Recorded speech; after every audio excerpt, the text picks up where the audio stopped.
So I am sat in front of a very empty bookshelf because I am moving out. I'm moving out of the uni house that I've lived in for 2 years now.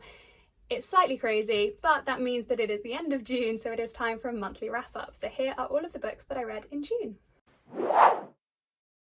As always, I'm using the tier system created by Jessie the Reader on YouTube, which has the Owns My Heart tier, the second place is the First Loser tier, supporting character tier, Where's the Flavour tier, and I Want a Refund tier. I will link my previous monthly wrap-ups down below if you would like to watch them. So June was a slightly mental month for me. In the process of moving out, obviously I've been packing, I've been trying to make the most of being in Cardiff. After being here for 4 years, I love it. I had a bit of a checklist of things I wanted to do before I leave, but that obviously means I just haven't had much time to read, which is a really big shame because it is Pride month. I had a really fun Pride TBR set out for myself, but you know, life got in the way and that is fine. I only managed to read 3 books this month. I am halfway through a 4th and technically halfway through a 5th, but I'll explain that later.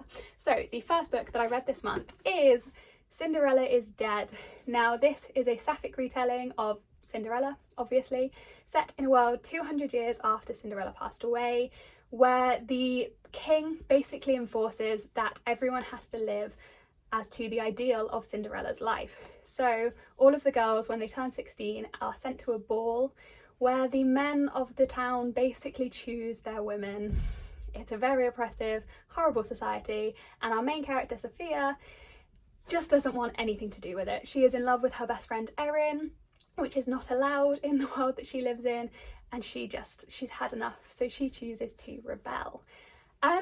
It's such a fun premise for a book. It's such a cool idea. I was so excited to read it. Unfortunately, I wasn't the biggest fan of this book, I'll be honest with you. I thought the characters were kind of underdeveloped. I thought the plot was a little bit predictable.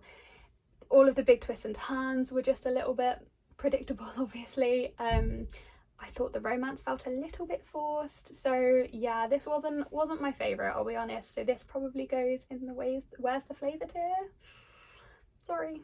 So after not really enjoying Cinderella is Dead, I was a little bit apprehensive for my next read, which was This Poison Heart by the same author. I received a proof copy of this by Bloomsbury Publishing, so thank you so much to the team there for sending me this.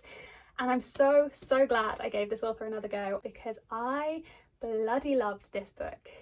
This book follows a young girl who gets an inheritance from her birth mother, which sends her, actually it's her birth aunt, isn't it? I read this book at the start of June and the details are a little bit fuzzy. Basically, our main character gets an unexpected inheritance from her birth aunt, not her birth mother, who she has never met, never knew anything about, didn't even know her name, and suddenly gets a letter through the post one day saying that she has inherited this lovely townhouse out in the outskirts of New York. So her and her 2 mums decide to pack up and head there. But our main character has an ability that no one knows about except for her mums, in that she can control plants. She can grow them at will from just a seed. She can have flowers in an instant, which is a skill that she's had to hide her entire life. So she decides that when she moves to this new town, into this new house, there's so much land she can kind of play with her abilities a little bit more. But when she moves there, she finds a lot of sort of hidden secrets from her birth family, and yeah, she learns more about herself and about them. I don't want to say too much more because I really think this book is one to go into not knowing too much. It is completely and utterly fantastic. I loved the characters, the plot was so cool, the magic system was so cool. I was really blown away by this one. Yeah, I gave it 4 stars, so it probably fits in the second place as the First Loser tier. It was really fantastic and you should definitely check it out when it comes out in, June. It's already out. Definitely check it out. It's so good. So the third and final book that I read in June was Felix Ever After. I was kindly gifted this one by Faber Children, so thank you so much to the team there for sending me this. Look at those sprayed edges. This book has been on my TBR for so long. I never bought the hardback because it was just expensive, so I'm so grateful for Faber for sending me this.